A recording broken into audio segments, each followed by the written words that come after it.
20 kundan beri qishloq bo'lganim yo'q. Bu yerda nimasi bo'ldi? Qishloqqa nima bo'ldi axir? Ana, axir ketayotganimda hammasi joyida edi-ku. Bu yerda qanday rasvogarchilik? Marqom, men senga salom dedim. Salomingni pishirib ye. Axir men qishloqda atigi 20 kun bo'lmadim. Sen nimalar qilib tashlading bu yerlarda? Hamma yer rasvo, mana bu yerga hech narsa ekilmagan, hammasi rasvo bo'lib yotibdi. Uyim ham dabdalasi chiqib ketgan. Tushuntir hammasini.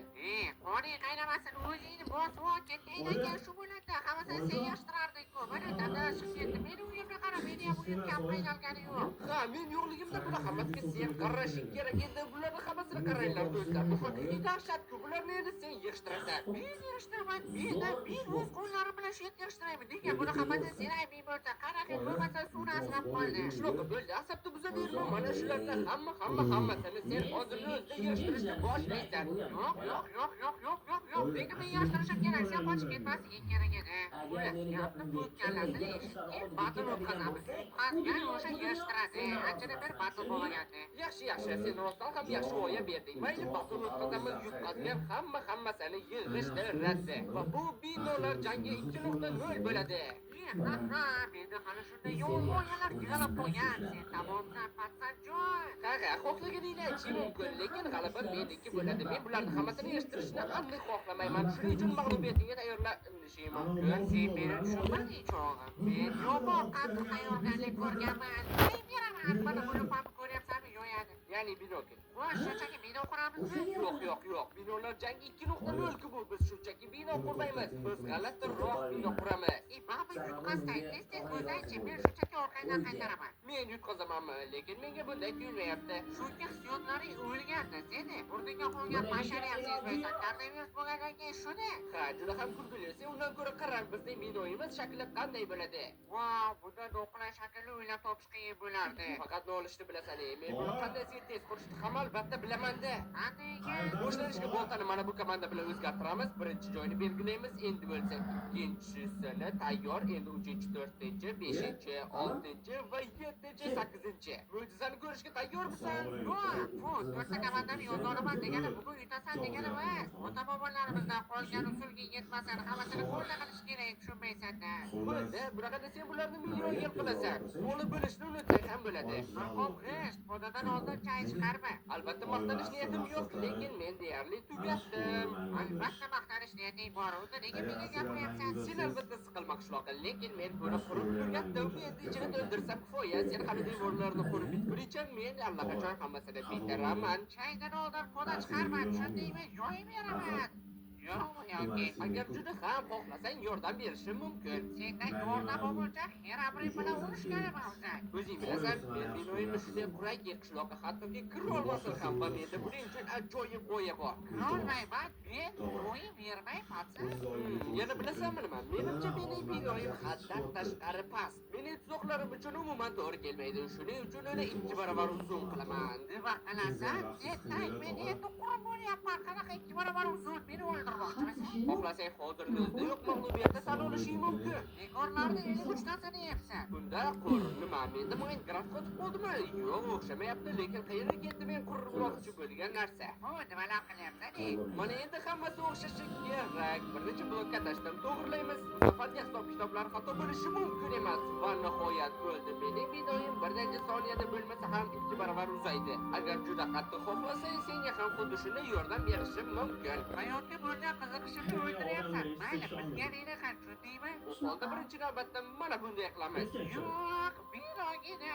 So'ngra mana bunday va mana bunday tayyor. Xo'sh, endi hammasini zo'ratga aylantirish qoldi xolos. O'zi qo'lingdan keladimi? Zo'rat qilib yasab qo'ysang o'ldiraman lekin. Bunisidan xavotir olmasliging mumkin. Tayyor. Yaxshi, qo'l. Borib o'zingni narsalaringni qurishga ruxsat beraman. Bu seni rahmatingmidi? Temir eshiklarni o'rnatamiz. Mana bu yerga chaqmoq qaytargach aynan shu orqali eshik ochiladi. Qanday deysizmi? Hozir bilib bo'lasiz. Lekin faqat bu o'xshaydimi? Yo'qmi o'zimni hamisha ochib qobil emas. Shuning uchun tekshirib ko'ramiz. Hammasi ishlayapti. Chaqmoq redstone'ning yerga aylanib borishini ishlatdi. Endi shunchaki redstone'ni to ishgacha tortib boramiz. Mana bunda hammasi g'alati ko'rinmasligi va ikkinchi eshik ochilishi uchun bu tarafdan ham xuddi shunday qilamiz. Umuman olganda hamma yerni to'ldirsak bo'ladi. Shunda umuman g'alati ko'rinmaydi. Faqat eshik qancha vaqtga ochilishini bilish qoldi. Agar juda ham kam bo'lsa, nimadir qilishga to'g'ri keladi. Bu ham muammo. Nima hozirni o'zida meni muammoim o'zida hal bo'ldi. Bu chayirli nayzani mana shu yerga berkitib qo'ysak bo'ladi. Ko'rinmas ramka ichiga va mana bunday qilib qo'ysak, voh, ajoyib. Kirish bilan tugatdik. Endi ikkinchi qavatga o'tsak bo'ladi. Buning uchun mana bunday nurvorlarni o'rnatamiz. Ikkinchi qavatga ko'tarilish uchun bu yerda esa parkur. Shuncha qishloqqa parkurni juda ham yomon ko'radi, lekin bu oddiy parkurni unuting. Sababi mana bu o'simlik orqali ancha zo'rrog'ini qilish mumkin. Faqat hamma yerni ko'kalamzorlashtirish kerak. Kim bilmasa, bu o'simlikning ajoyib bir qobiliyati bor. Uni hozir sizlarga ko'rsataman. Faqat undan oldin parkurni sal parkurib olsak. Bu o'simlikning qobiliyati mana bunda. Kechirasizlar, mana bunda. Ya'ni uni ustida 3-4 soniyadan ko'p turish mumkin emas. Bu bizning parkurimizni haqiqiy hardkorga aylantiradi. Qishloqqa bundan o'tolmasligiga deyarli ishonchim komil. Har ehtimolga qarshi bir 3-chi qavatni quramiz. Bu yerda esa bo'ladi, nima bo'ladi o'zi? Bu qavatda ham parkur bo'ladi. Qishloqqa parkurni yomon ko'rar ekan, buning uchun ikki karra azob bo'ladi.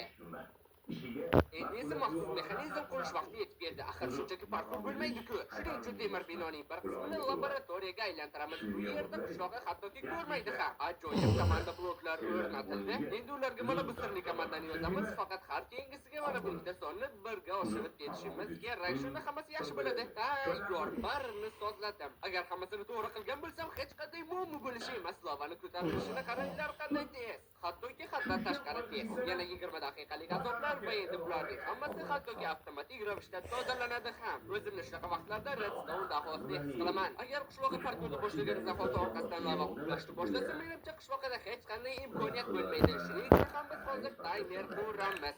Redstone blokni o'rnatamiz. Hammasi soatdek ishlayapti. Menimcha bu soat uchun odatiy hol. Unchalik ham dahshatli ko'rinmasligi uchun ustini bloklar bilan o'rnatib qo'yamiz. Taymer bilan men qurgan mexanizmni bir-biriga bog'lash uchun esa mana bunday komanda blok ishlatamiz. Ichidagi komandasi bilan o'zimga 32 blok vaqt berib tepagacha ko'tarilishga harakat qilaman. Qani vaqt ketdi. Xo'sh, ulguraman degan umiddaman. Muhimi bunaqa joyda yiqilib ketmaslik. Lava hozircha ko'rmayapti. Demak, menda imkon ham bor. Xo'sh, ulguramanmi yoki yo'q? Qani ha, vaqt hattoki haddan tashqari ko'p edi. Qishloqqa bu qavatga ko'tarilganda men unga savol beraman. Birdan bizgacha son tanla. Umid qilamanki, birini tanlaydi.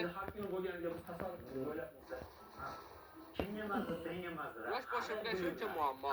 Qishloqni o'zi ko'rmasdan sekin kutib bo'lish kerak. Umid qilamanki, muhim hech narsa sinmadi. Menda omadsiz g'oyadan ham zo'r g'oya paydo bo'ldi. Buning uchun mana bu narsalarni sehrlaymiz va hammasini mana bu zombiga beramiz. Shlasangchi yaramas, qo'lisinga.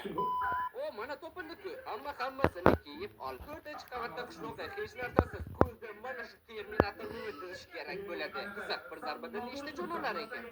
Tushunarli, qochish kerak. Bugun hech qachon kelmaydi deb o'ylay boshlagandim. Bu maxluqni qamash uchun mana bunday zanjirlarni ishlatamiz. Bular orasida o'lish mumkin-ku deb o'ylashingiz mumkin, lekin yo'q. Bular orasidan o'yin oladi, lekin zombining qo'lidan kelmaydi. Men Excalibur topib oldim. Menimcha zombiga ham ko'proq shu mos keladi. To'g'ri emasmi? Mana final qavatga ham yetib keldik. Men qishloqi uchun shunday raqib topib qo'ydim. Nima deb o'ylaysiz? Temirdan bo'lgan minora uchun eng yaxshi boss qaysi bo'ladi? To'ppa-to'g'ri, temir golem. Faqat 3 karra kuchliroq va haybatliroq, dahshatliroq, kuchliroq. Boss juda ham qo'rqinchli. Shuning uchun yo'lga mana bunday sirli oltin olmalar berkitib ketaman. Topa olsa uniki. Xo'sh, men o'z binoyimni qurib bo'ldim. Izohlarni o'tib, kimning binosi zo'roq ekanligini yozib ketish esingizdan chiqmasin. Faqat video oxirida hozir axir qishloqnikini ko'rmadik. Yana kanalga ham obuna bo'ling, iltimos, milliongacha juda ham oz qoldi. Xo'sh.